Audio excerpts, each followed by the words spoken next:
जिसका हमें था इंतजार वो घड़ी आ गई। मैं ऐसा इसलिए बोल रहा हूं प्यारे साथियों क्योंकि अमेरिका की तरफ से वार्निंग आ गई। नमस्कार साथियों, स्वागत है आप सभी का अंकित इंस्पायर्स इंडिया पर। मैं हूं अंकित अवस्थी, आप है मेरे साथ में एक ऐसी घटना का जिक्र करने के लिए जिसका हम लोग बहुत लंबे समय से इंतजार कर रहे थे कि यार नहीं नहीं, नाराज तो हो गए यार, तुम बोलो ना यार, बोल काहे नहीं रहे हो, बोल काहे नहीं रहे हो।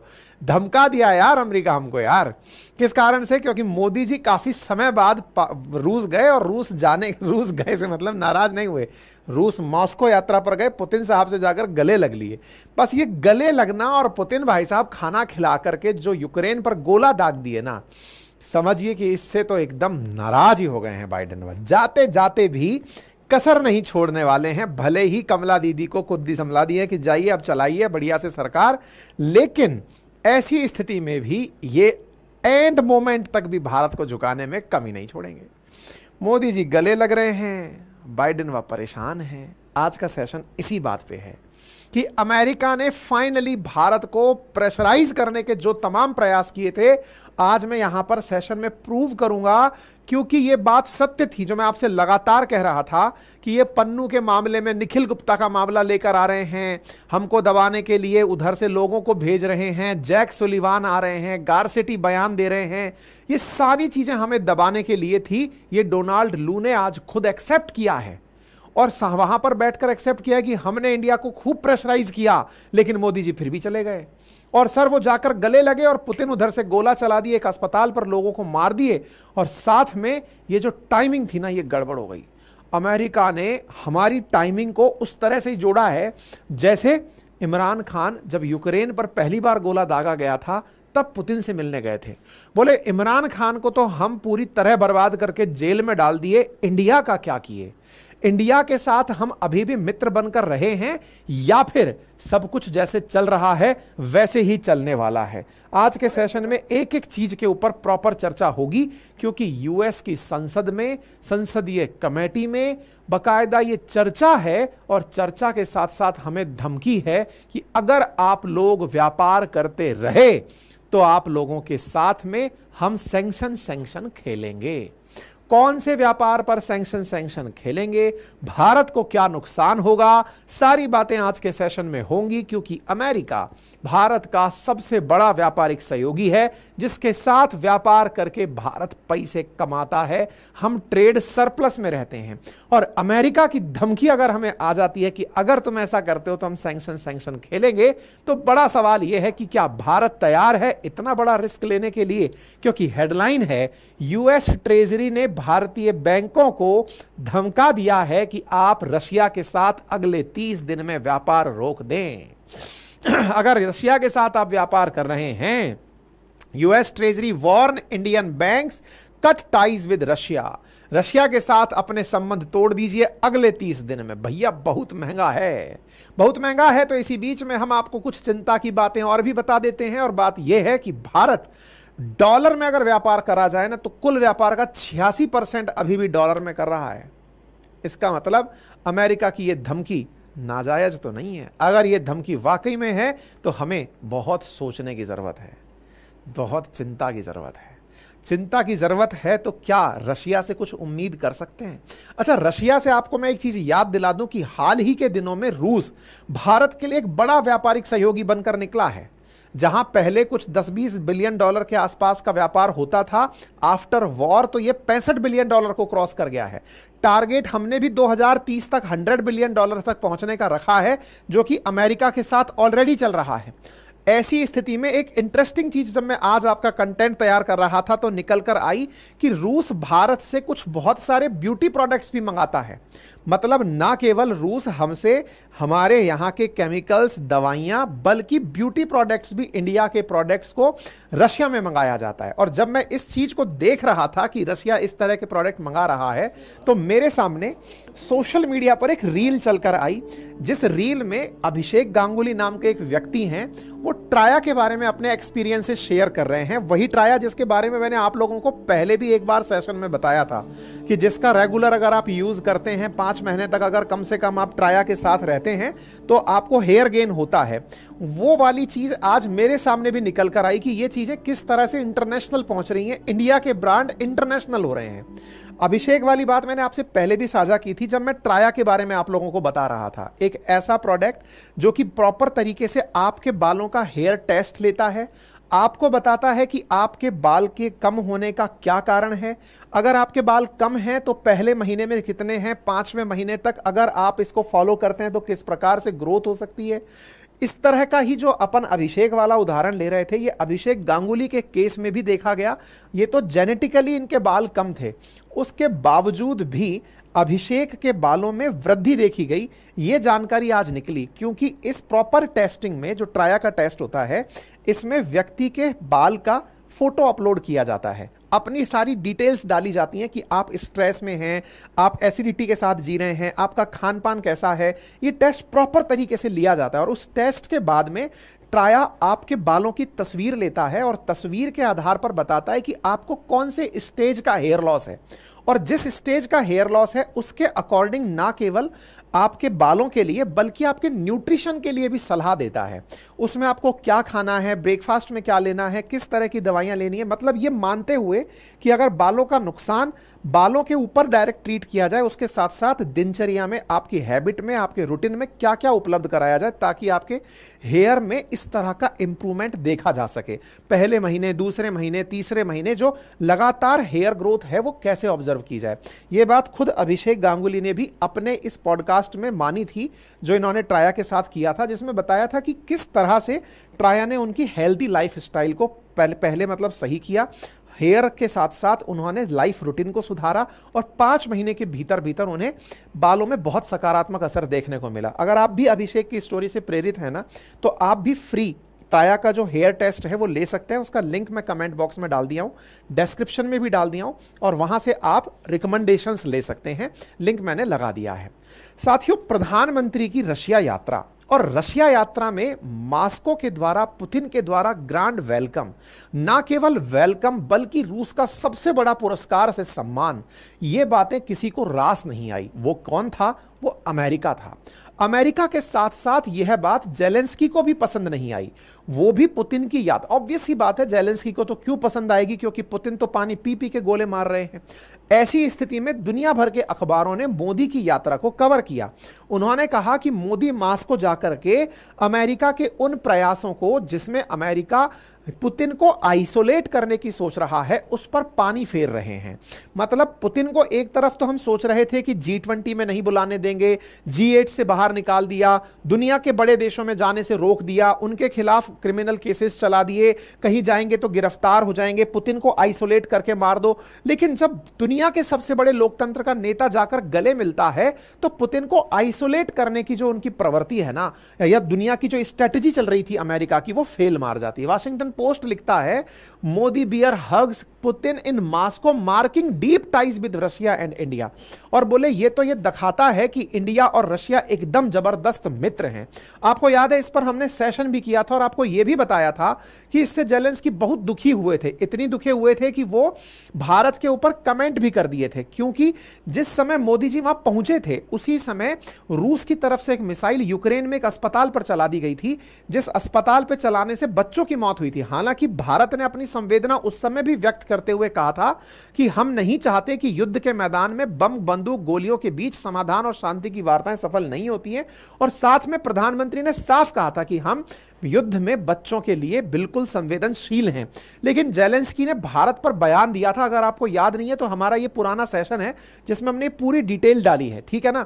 तो ऐसी स्थिति में जेलेंस्की का जब भारत विरोधी बयान आया, और जेलेंस्की तो भैया एकदम बाइडेन के राइट हैंड है, राइट हैंड तो क्या ये यही पाल रहे हैं, इनको बालक ही है इनके ये।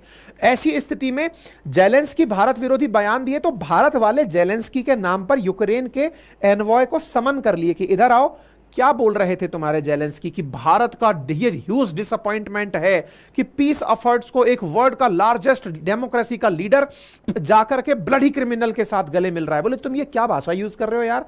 भारत ने बकायदा जेलेंस्की के उस एनवॉय को बुला करके समझा भी दिया कि इस तरह के शब्द हम नहीं सुनेंगे।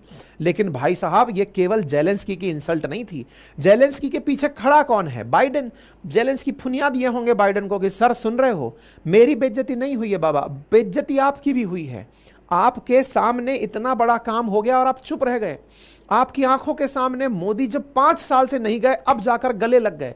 बाइडेन बोले यार हमने बहुत तरह से रोकने का प्रयास किया इनको, हमने कई बार इनके ऊपर कई हथकंडे चलाए। बोले कैसे? बोले पहले हमने इनको निखिल गुप्ता के नाम पर धमकाया कि देखो तुम्हारे नाम उजागर कर देंगे, जिस तरह से पन्नू को मारने की तुम लोगों ने प्लॉटिंग की है ना, हम बता देंगे कि तुम्हारा वो कौन सा ऑफिसर है जिसने आदेश दिया था।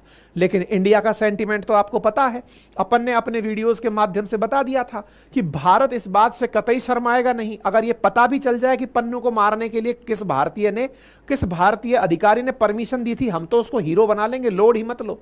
भारत का दुश्मन कहीं भी हो हमें पसंद नहीं है, और नहीं है तो ऐसा हुआ तो ये तो भाई पब्लिक सेंटीमेंट इन लोगों को पता चल गया, क्योंकि इन लोगों की यहां जो एम्बेसी होती है ना, वो सारे अखबार और सारे मीडिया को देखती रहती है कि इंडिया में कैसा सेंटीमेंट चल रहा है इस घटना का। ये सोच रहे थे कि इंडिया में निखिल गुप्ता के मामले पर पॉलिटिक्स हो जाएगी, पॉलिटिक्स होगी तो भारत सरकार को घेरा जाएगा, भारत सरकार बैकफुट पे होगी। लेकिन आप लोगों ने जिस तरह की प्रतिक्रिया दी कि साहब पन्नू को भेजने के लिए अगर कोई अधिकारी कोई प्लॉटिंग कर भी रहा था तो सही था, क्योंकि अमेरिका एक ऐसे आदमी को बचा रहा है जो कि भारत के खिलाफ है। तुम तो अपने खिलाफ आदमी को उठाकर दूसरे देश में भी मार दो, और हम अपने किसी आदमी के खिलाफ अगर तुमसे कोई घटना शेयर कर भी रहे हैं कि भैया ये हमारे लिए ठीक नहीं है, इसे पकड़ा के भेजो, तो तुम हमारी बात नहीं सुन रहे हो। तो इन्हें सेंटीमेंट पता चल गए कि इंडियंस इस बात के खिलाफ हैं कि यार ये तो किसी भी तरह से तो इनका ये वाला ट्रंप कार्ड फेल मार गया। फिर साहब इन्होंने जैक सुलिवान की यात्रा इंडिया में करवाई थी, आपको याद होगा, इनका एनएसए आया था इंडिया, आकर के सरकार को धमकाया कि देख लो सर अगर आप रशिया जाओगे तो फिर बड़ी बात हो सकती है। इंडिया ने कहा देखिए हम सोच चुके हैं, इतने सालों से नहीं गए हैं, 2019 से तुम लोगों के चक्कर में पहले कोरोना आ गया, फिर रशिया यूक्रेन आ गया, हम सोच ही रहे जाएंगे जाएंगे जाएंगे। देखो इंडिया और रशिया हर साल मिलते हैं, इस बार 22वीं बार मिलने जा रहे हैं, 2000 से मिलते आ रहे हैं, हमें मिलने से नहीं रोक सकते आप, कोई बात नहीं साहब। लेकिन साहब इस बीच में आकर के जो एरिक गारसेटी जो इंडिया में लगे हुए अमेरिका के एनवॉय हैं, जिन्हें आप एम्बेसडर कहिए, वो भारत में बयान देते हैं कि देखिए कन्फ्लिक्ट के टाइम में अगर कोई देश कहता है कि ये हमारी स्ट्रेटेजिक ऑटोनॉमी है तो ये कोई बात नहीं हुई। मतलब भारत कहता है ना अगर हम अमेरिका से रिश्ते रखें, हम रूस से रिश्ते रखें, ये हमारी कूटनीतिक स्वायत्तता है, हमारी अपनी आजादी है, हम आजाद हैं, हम अपने हिसाब से निर्णय लें। गारसेटी कहता है नहीं साहब ऐसे नहीं हो सकता, जब कन्फ्लिक्ट चल रहा हो तो ऐसी कोई स्ट्रेटेजिक तरीके की कोई भी ऑटोनॉमी नहीं होती है। गारसेटी ने बयान दिया और वो इस बात से बहुत दुखी था कि भारत के प्रधानमंत्री अमेरिका गए हैं। गारसेटी ने जिस तरह का दुख मनाया, जिस तरह का रुदन किया, उससे हमें यह समझ में आ गया था कि अमेरिका को हमारा जाना पसंद तो नहीं आया है। जब हमारे देश में बैठा हुआ एम्बेसडर हमको बिठाकर यहीं धमका रहा है। देखो एक चीज मैं आपको बहुत सच्ची सच्ची बताता हूं, आप और हम ना एक मुगालते में जीते हैं। हम लोग सोचते हैं कि हम दुनिया की बड़ी 5वीं इकोनॉमी बन गए हैं, अब तो दुनिया के लोग हमें सुनते होंगे। नहीं भाई, देखो पहले तक जमाना होता था कॉलोनिज्म का, जिसमें कि ब्रिटेन जैसे देश, फ्रांस जैसे देश हम जैसे लोगों पर शासन करने के लिए आते थे और यहीं पर बैठकर सरकार चलाते थे, है ना, उसको उपनिवेशवाद कहते थे। लेकिन first world war, second world war जब हुआ तब यह समझ में आया कि जमीन पर कब्जा करने से तो युद्ध होते हैं, लेकिन किसी की सोच पर अगर कब्जा कर लिया जाए तो शासन बरकरार रहते हैं। सेकेंड वर्ल्ड वॉर के बाद जो अमेरिका ने नव उपनिवेशवाद जिसे नियो कॉलोनिज्म कहते हैं उसको जन्म दिया ना, उसका जीवंत उदाहरण है अमेरिका का हाल ही के दिनों में दुनिया भर के देशों की स्ट्रेटेजिक के डिसीजंस में इंटरफेयर करना। आज पड़ोसी मुल्क हमारा पाकिस्तान, उसके प्रति सिंपैथी नहीं है यार, लेकिन सोचकर देखो पिछले 4 साल से हम बेचारे की, पिछले 4 महीने से मैं उसकी कोई खबर नहीं लिया अभी तक। इन्होंने यार खत्म ही कर दिया उसको, इतना बर्बाद कर दिया, उस इमरान खान को उठा के जेल में डालिया, खत्म कर दिया, इतना इंटरफेरेंस कर दिया उसकी लाइफ में। अब पाकिस्तान की कोई चर्चा नहीं कर रहा है, न्यूज मीडिया में नहीं आ रहा है। इन लोगों की जो स्ट्रेटजी है ना, ये लोग क्या करते हैं, जिस देश में होते हैं उसकी सरकार को प्रभावित करते हैं, अपने किसी प्रकार के लालच से, दबाव से सरकारी नीतियों को पलटते हैं। ये कहते हैं अपना आदमी क्यों बिठाना, अपने आदमी की जगह अपना तो बस एक एनवॉय बिठा दो जो जाके कान में फुनियाता रहेगा, सर आपको ये नहीं ये करना है, आपको ये नहीं ये करना है, अमेरिका को ये पसंद आएगा, अगर ऐसा नहीं हुआ तो हम ये कर देंगे। इस तरह से दुनिया पर ये लोग अपना कंट्रोल बनाकर रखते हैं। अब आप पूछेंगे ऐसा मैं क्यों कह रहा हूं, अभी प्रमाणित करता हूं, बस आप तो सुनते चलिए। गारसेटी ने इंडिया के बारे में रिएक्शन दिया कि साहब हम इस प्रकार की स्ट्रेटेजिक ऑटोनॉमी को पसंद नहीं करते। ठीक है साहब, स्पुतनिक ने इस बात के आनंद ले लिए, जो कि रूसी अखबार है जिसकी भारतीय ब्रांच ने आनंद लेते हुए कहा कि the most war mongering nation अब इंडिया को सिखा रहा है कि there is no strategic autonomy in time of conflict. भाई साहब, इन्होंने कहा कि अमेरिका खुद जो कि एनी टाइम कॉन्फ्लिक्ट में रहता है, जैसे फिलहाल के लिए वो मिडिल ईस्ट के साथ चल रहा है, नाटो प्रॉक्सी वॉर यूक्रेन में लड़ रहा है, उसके साथ रिलेशन रख ले तो सही है, और दूसरी तरफ अगर रशिया से रख लिया तो ये तुम्हारे हिसाब से नहीं है। देखो, अमेरिका से टक्कर मुझे तो ये लगता है सही मायने में केवल रूस लेना जानता है, क्योंकि उसके पास इतने नेचुरल रिसोर्सेज हैं कि तमाम प्रकार के प्रतिबंधों के बावजूद वो सरवाइव करा लेगा खुद को। इतनी टेक्नोलॉजी है कि खुद को एंड तक सरवाइव करा लेगा। और दूसरा चीन है जो खुलकर अमेरिका से पंगे ले रहा है। हम जैसे लोगों को ये लोग दबाने का भरपूर प्रयास करते हैं, हमें दिखता नहीं है, लेकिन बयानों से पता चल जाता है। मैं अब आपको उसका दूसरा उदाहरण देता हूं। देखो क्या हुआ, इन्होंने प्रॉपर तरीके से हमें धमकाया। भारत की मिनिस्ट्री ऑफ एक्सटर्नल अफेयर ने अपनी तरफ से इनसे कहा कि सर आपके विचार आपके साथ हैं, लेकिन हम आपको एक बात बताएं, भारत आपके साथ सम्मान करता है इस बात का कि हम एग्री हैं टू डिसएग्री होने के लिए, हम सहमत हैं असहमत होने के लिए। हमारी ये बात याद रखिएगा, ये आपका विचार हो सकता है कि भारत को स्ट्रेटेजिक ऑटोनॉमी है या नहीं, लेकिन हम अपने लिए स्ट्रेटेजिक ऑटोनॉमी चाहते हैं और यही मानते हैं, और हम इस बात को लेकर के आगे बढ़ रहे हैं। तो so we are agree to disagree, यही हमारे रिलेशन का आधार है। कोई बात नहीं, गारसेटी यहां से अमेरिका वालों के कान में भर दिया। अब देखो अमेरिका है ना क्या करता है, मैंने पहले भी आपको बताया कि दुनिया की सबसे बड़ी पावर कैसे है अमेरिका, उसकी स्ट्रेटेजी समझो।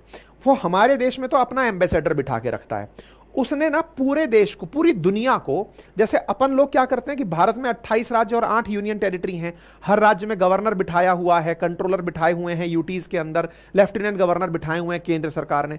अमेरिका ऐसे ही क्या करता है, पूरे वर्ल्ड को अपने राज्यों में बांटकर चलता है, जैसे एशिया कमांड हो गई, जैसे अफ्रीकी कमांड हो गई, इस तरह से। और इस प्रकार से उन कमांड के लिए फिर एक गवर्नर टाइप का आदमी नियुक्त करता है। ऐसा ही एक आदमी है जो कि प्रॉपर तरीके से इस पर्टिकुलर क्षेत्र के लिए नियुक्त किया गया है, जिसका नाम है डोनाल्ड लू। ये वो व्यक्ति है जो यूएस के द्वारा, आज का नहीं है डोनाल्ड लू, ये वही है जिसने इमरान खान को जेल में टिका दिया, सरकार गिरा दी। अभी इसने पाकिस्तान के लिए $100 मिलियन मांगे कि साहब थोड़ा सा पैसा भेजना है, देश चल नहीं पा रहा है।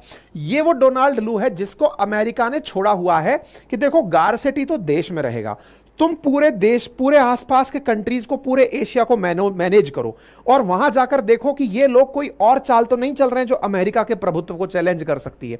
तो अब आप सुनो, ये न्यूज है आप लोगों के सामने 24 जुलाई की। भाई साहब, ये डोनाल्ड लू अमेरिका पहुंचता है, और ये बहुत खतरनाक आदमी है, इसके बारे में आपको बता दूं।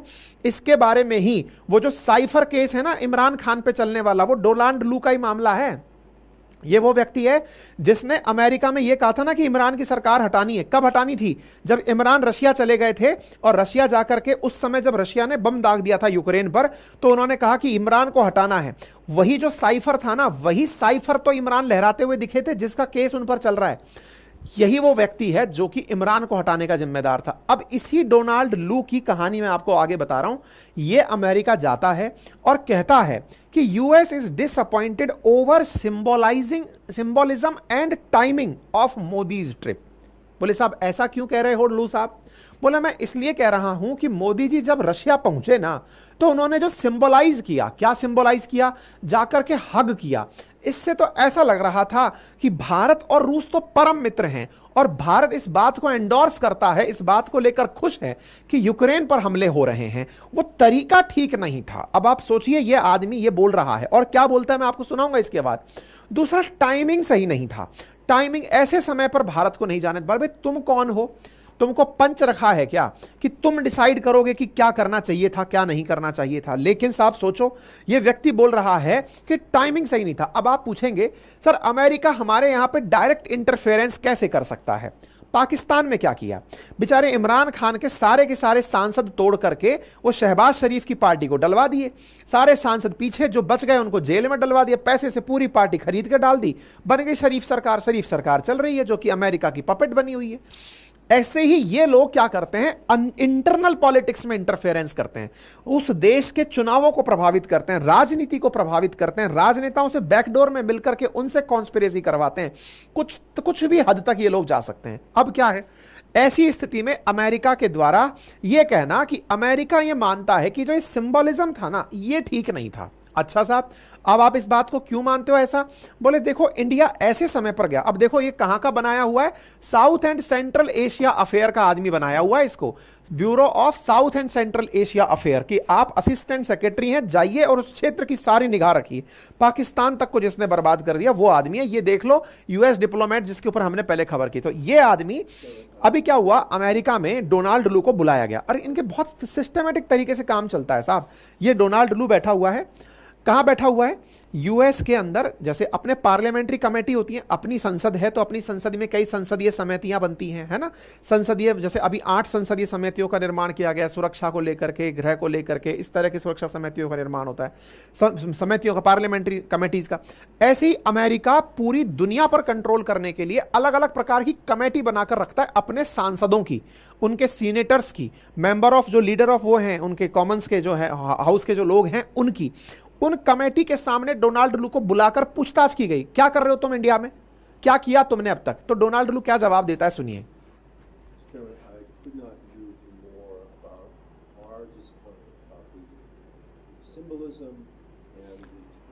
Symbolism and the timing.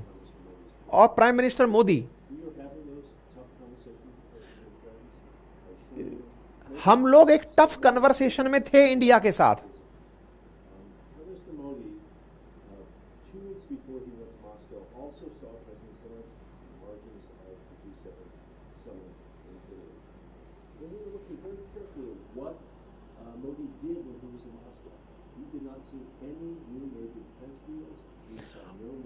ये अपनी उपलब्धि में क्या गिना रहा है, ये गिना रहा है कि प्राइम मिनिस्टर मोदी जब रशिया गए ना, तो हमने उनके साथ जो बातें कर रखी थी सर, उसका फायदा बताएं। बोले हाँ बताओ। बोले सर, वो वहां जाकर कोई भी डिफेंस डील नहीं किए उनके साथ। मतलब ये अपना काम गिना रहा है। जैसे नहीं होता है, साहब लोग बुलाते हैं अपने आदमी को कि हाँ भाई आ बता क्या काम किया तूने। बोले सर मैंने काम ये किया। डोनाल्ड लू को बुलाकर वहां की पार्लियामेंट्री कमेटी पूछ रही, हाँ भाई लू साहब क्या किया आपने? तो बोले साहब मैंने जाकर के वहां पर इंडिया में इतना इंप्रेशन क्रिएट कर दिया कि प्रधानमंत्री नरेंद्र मोदी रशिया गए तो सही, लेकिन कोई डिफेंस डील करके नहीं आए सर। तो अब सोचिए, तो अपनी तरफ से ये सारी बातें बोल रहा है। ये तो भला हो इस भले आदमी का, जो इस कमेटी का ये जो हेड था ना विल्सन, ये मोदी जी का फैन निकल आया। ये कहने लग रहा है कि मैं तो मोदी जी को हीरो मानता हूं, क्योंकि एक बार जब ट्रंप के काल में मैं मोदी जी से मिला था तो हजारों की संख्या में उन्होंने अमेरिकन्स का वेलकम कराया था। मैं तो प्रभावित हूं अमेरिका के अंदर रह रहे इंडियंस से, जो कि अमेरिका में रहते हुए ऐसे इमिग्रेंट्स हैं जो कि औसत अमेरिकन से डबल कमाते हैं और अमेरिका की तरक्की में महत्वपूर्ण योगदान प्ले करते हैं। ये तो विल्सन के बयान से, क्योंकि अगर डोनाल्ड लू की तरफ से जो कानाफूसी की गई, अगर उसको सही मान लिया जाता तो भाई साहब डोनाल्ड लू तो पूरी तरह से हरकत खराब कर दिया था। ऐसी हालत मचाता ये वहां जाकर के कि अमेरिका कोई बहुत तगड़ा एक्शन ले लेता तुरंत। लेकिन ये तो विल्सन था जो कि कहने लगा कि shocked by PM Modi embrace to president Modi, PM Modi is my hero, future of India should be with democratic free market. तो मतलब ये खुद कह रहा है कि भाई मैं तो शॉक्ड हूं कि पीएम मोदी पुतिन से जाकर क्यों मिले, मेरे तो वो हीरो हैं, मैं तो ये मानता हूं कि वो अमेरिका हितैषी हैं। ये इस तरह से विल्सन अपनी बात रख रहा है। खैर, इन दोनों की बात का कोई रिजल्ट भी निकला होगा। हाँ जी साहब निकला। क्या निकला? रिजल्ट ये निकला कि अच्छा, इस बात पे भी हालांकि इंडिया ने अपनी तरफ से अपनी प्रतिक्रिया दे दी है। आज ही के दिन की प्रतिक्रिया है इंडिया की, freedom of choice, India defend ties with Russia after US official remark. India ने अपनी तरफ से कहा है कि हमें आजादी है हमारे अधिकारों को सुरक्षित रखने की। लेकिन सोचिए बेचारे इंडिया वाले भी कितनी बयानबाजी करेंगे। अमेरिका का वो लू वहां जाकर बोल रहा है कि हमने इंडिया पर इतना प्रेशर बना दिया था कि वो जाकर रशिया के साथ कोई डिफेंस डील ना करें। आपको और हमको लगता है कि विदेशी संबंध बस यूं ही चल रहे हैं। सोचो हम पर कितना प्रेशर होता होगा, ये लोग हमें कितना, मतलब किस तरह से ड्राइव करते होंगे कि नहीं ये करना है, तुम्हें ये नहीं करना है। खैर, अब बाइडेन ने क्या करा, चालाकी क्या चली। इन्होंने अपनी ट्रेजरी से कहा, यूएस ट्रेजरी, मतलब अब समझिए, आप यूएस की ट्रेजरी को समझिए, इंडिया के लिए नहीं, वर्ल्ड की ट्रेजरी समझिए। क्यों? क्योंकि बहुत सारे लोग उस ट्रेजरी में इन्वेस्ट करके बैठे हुए हैं, दुनिया भर के लोग उसमें पैसा लगा के बैठे हुए हैं। अमेरिका, आप अपने आप को एक राज्य समझिए, समझिए कि आप अमेरिका के हिस्से हैं। आप अगर अमेरिका विरोधी भी हैं तो भी अमेरिका से प्रभावित है, यह मानकर चलिए। अमेरिका इतना अंदर तक घुसा हुआ है। अब सोचो, यूएस ट्रेजरी इंडिया की बैंकों से क्या कह रही है? आज की न्यूज है, cut ties with Russia's military और loss access to US financial system.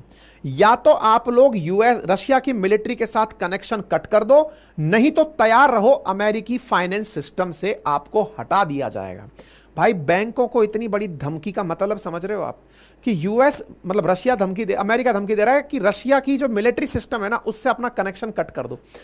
हमारी मजबूरी है, हम कैसे कर दें? हमारे देश में बहुत सारे वेपन्स, इंडिया इंपोर्टर है वेपन्स का, लार्जेस्ट इंपोर्टर्स में से है, और ऐसे में हम सबसे ज्यादा इंपोर्ट रूस से करते हैं। रूस से हमने जो सामान खरीद लिया, हमने टैंकर ले लिए, S-400 ले लिए, फाइटर जेट्स ले लिए, उनकी मरम्मत करने के लिए हमें मिलिट्री टाइप्स करने पड़ेंगे रशिया के साथ। हमारे चल रहे वर्तमान वेपन्स की सर्विसिंग बहुत जरूरी है। अगर सर्विसिंग नहीं हुई, उनमें नई चीजें नहीं लगी, तो वो वैसे ही यूजलेस हो जाएंगे। अब हमको क्या धमकी दी गई है? सोचो कि ये हमको कैसे कंट्रोल करें कि रशिया से सामान मंगाना था इन लोगों की मजबूरी। अब रशिया से सामान मंगाने के लिए तो मोदी जी को रोक दिया, क्योंकि वो कोई डिफेंस डील नहीं करके आए, कोई बात नहीं। अब इनको धमकाओ कि ये उनसे कोई मिलिट्री टाई भी ना रखें।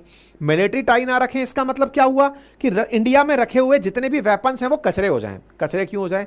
क्योंकि अल्टीमेटली जब हमारे पास, जैसे अभी थोड़े दिन पहले मैंने खबर, कल ही सुबह, आज सुबह डिस्कस की है, INS ब्रह्मपुत्र हमारा, जो हाल ही में मुंबई के अंदर शिपयार्ड में जाकर के आग लग गई और वो पलट गया, टेढ़ा हो गया। तो शिपयार्ड में रखा हमारा, वो पलटा क्यों? तो उसमें पता चला कि उसको मेंटेनेंस की जरूरत थी, मेंटेनेंस में खड़ा था, लेकिन हम उसको प्रॉपर मेंटेन नहीं कर पाए। हमारा एक फ्रिगेट था, जहाज था, लड़ाकू पानी का जहाज था। इसका मतलब यह हुआ कि आने वाले समय में ऐसी घटनाएं तो कॉमन हो जाएंगी। पता चल रहा है S-400 नहीं चल पाया, पता चल रहा है मिग नहीं उड़ पा रहे, पता चल रहा है सुखोई नहीं उड़ पा रहे, हमारे ट्रक नहीं चल पा रहे। क्यों? क्योंकि साहब अमेरिका ने कह रखा है मिलिट्री टाई नहीं रखोगे, अदरवाइज बैंकों को लॉस हो जाएगा। सोचो कितनी बड़ी बात है ये। अभी ये न्यूज बड़ी बनेगी, बाइडेन की तरफ से आई है ये न्यूज भाई, और ये रिएक्शन है। मैं आपको फिर से बता रहा हूं, देखो, भारत ने मास्को के साथ जाने का जो निर्णय लिया है ना, उसकी बड़ी कीमत चुकाने की भी संभवतः तैयारी की होगी, क्योंकि अमेरिका ने साफ कह दिया है कि आपकी बैंक को हम लोग बंद कर देंगे, मतलब फाइनेंशियल सिस्टम से रोक देंगे। और अमेरिका के फाइनेंशियल सिस्टम से हमारा रुकना हमारे लिए बिग लॉस है। क्यों लॉस है? क्योंकि हम बात भले ही बड़ी बड़ी करते हो कि ब्रिक्स बैंक बना लो, डी-डॉलराइजेशन कर लो, वास्तविकता है कि अभी तक ऐसा हो नहीं पाया है। दुनिया में जितने भी ट्रेड भारत कर रहा है ना, उसमें 86% ट्रेड अभी भी हम डॉलर में करते हैं। और अगर हमें अंतरराष्ट्रीय तरीके से इस प्रकार से रोक दिया गया ना अमेरिका के फाइनेंशियल सिस्टम में कि आप फाइनेंशियल सिस्टम को यूज नहीं कर सकते, तो यह हमारे लिए एक बहुत बड़ा रिस्क हो जाएगा।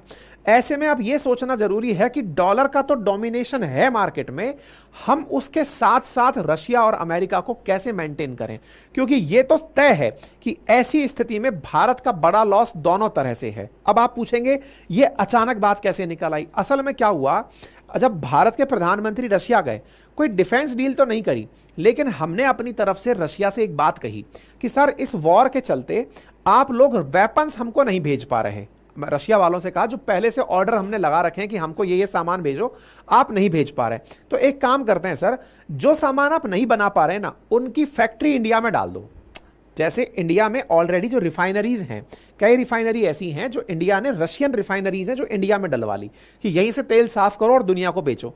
लेकिन अब क्या कहा इंडिया ने जाकर, प्रधानमंत्री ने वहां जाकर क्या कहा कि आप एक काम करो, इंडिया में आकर के एक फैक्ट्री डाल लो।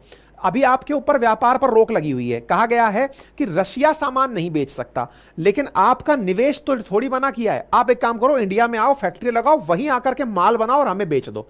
इंडिया का मेक इन इंडिया जो है वो चिपका करके रशिया को हम चले आए। अब मेक इन इंडिया तो चिपका आए, लेकिन रशिया, अमेरिका कह रहा है अच्छा बेटा बेवकूफ समझे हो क्या, मतलब तुम इंडिया में बैठ करके, फिर तो हमारा मतलब ही क्या रहा, तुम्हारे वेपन सारे सही हो जाएंगे, रशिया वाले सामान दे देंगे। और तुम अगर ये काम कर गए, ये खबर देख रहे हो आप 9 जुलाई की, जब पीएम गए थे, उस समय की न्यूज है। तो ऐसी स्थिति में भारत के वेपन्स को जरूरत है कि हमें स्पेयर पार्ट्स मिले, लेकिन स्पेयर पार्ट्स में होती हुई दूर कमी देरी को देखते हुए हम कह भी रहे हैं कि चलो साहब बात कर लें, लेकिन साहब ये खेला खेल दिए। अब मुद्दा ये है कि अगर अमेरिका हमारे 30 दिन के अंदर अंदर बैंकों को फाइनेंशियल सिस्टम से मिलिट्री के चक्कर में बाहर कर दिया तो बहुत दिक्कत हो जाएगी। और यह काम करने की मजबूरी क्या है? बाइडेन ऐसे सख्त फैसले क्यों ले रहा है? क्योंकि बाइडेन को ना लोगों ने पागल डिक्लेयर कर दिया, बीमार डिक्लेयर कर दिया, बूढ़ा डिक्लेयर कर दिया, कहा कि कोई फैसले नहीं ले पा रहा। तो ये अपनी पार्टी को जिताने के लिए कि भाई ताकि ये लगे कि इनकी सरकार जब डेमोक्रेटिक्स की सरकार थी तो इन्होंने सख्त फैसले लिए इंडिया जैसे बड़े देश को। क्योंकि अभी क्या हो रहा है ना, जब से ट्रंप के ऊपर फायर हुआ है ना, तब से लोग ट्रंप के समर्थन में आ गए हैं। हालांकि कमला हैरिस को जब से उतारा है बाइडेन के स्थान पर चुनावों में, तब से जनता में थोड़ा सा ट्रंप की लोकप्रियता घटी है। लेकिन इनकी लोकप्रियता को और ज्यादा पुश मिले, इसके लिए बाइडेन क्या चालाकी चल रहे हैं कि हम इंडिया पर कोई पाबंदी लगाएं तो इससे डेमोक्रेट्स में यह भावना जाएगी कि इंडिया से अमेरिका नहीं दबा। इंडिया जिस तरह से खुले में चल रहा था उसको कंट्रोल कर गए बाइडेन। अदरवाइज बाइडेन की यह नाकामी कहलाती, क्योंकि रशिया यूक्रेन वॉर के बाद भी इंडिया स्वतंत्र रूप से ग्रो करता रहा, बढ़िया से सारे काम कर ले गया। यह सारा सार है इस बात का। मतलब यह समझिए कि भारत रूस के साथ अपने रिश्तों की कीमत चुकाएगा, और यह कीमत कितने डॉलर की होगी, क्या होगी, ये आने वाला समय बताएगा। ये हर तरह से हमें प्रेशराइज करने का काम करते हैं साथियों। इसीलिए कहते हैं कि मजबूत बनो, भारत को आत्मनिर्भर बनाओ, जितना सक्षम हो सके ना पढ़ने में दिमाग लगाओ, और कुछ ऐसा बनाओ भारत को कि एक दिन इन लोगों को भी सबक सिखाएं हम लोग बैठकर कि भैया हम इंडिया वाले हैं। आएगा एक दिन समय, जरूर इसी इंतजार में। आज के लिए इतना ही। आपसे बस इतनी सी गुजारिश है कि अगर आपको ये जानकारी पसंद आई हो तो साथियों से साझा करें, अपनी राय कमेंट बॉक्स में रखें, वीडियो को लाइक कर दें, चैनल पर नए हैं तो सब्सक्राइब कर लें। और कल आप लोगों के लिए एक बहुत ही एक चीज और मैं आपको बता दूं कि वो जो ट्राया वाला टेस्ट है ना, बालों वाला, वो जरूर एक बार ट्राई कर लीजिएगा। उसका हमने आप लोगों के लिए लिंक कमेंट बॉक्स में, डिस्क्रिप्शन में डाल दिया है, ठीक है। और कल शाम को आप लोगों के लिए हमारा बेहतरीन पॉडकास्ट आ रहा है, एक बार उसे देखिएगा और उसको अपना प्यार जरूर दीजिएगा। तब तक के लिए अपना ख्याल रखें।